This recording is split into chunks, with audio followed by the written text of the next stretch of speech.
with Rob. Back once again. Good morning. Good morning to you again, Dan and Deanna. Good morning, everyone. We begin in Japan, where a utility official admits that more could have been done to protect workers in the damaged Fukushima reactor number 3. The workers have suffered burns when radioactive water splashed into their boots. This apology comes as the New York Times reports that there's a long crack in the containment tunnel itself running below the water line.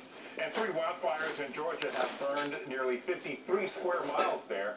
The governor, Nathan Deal, has declared a state of emergency as firefighters battle flames that have jumped across highways and swept through dry, wooded areas. Officials say they predict that this could be the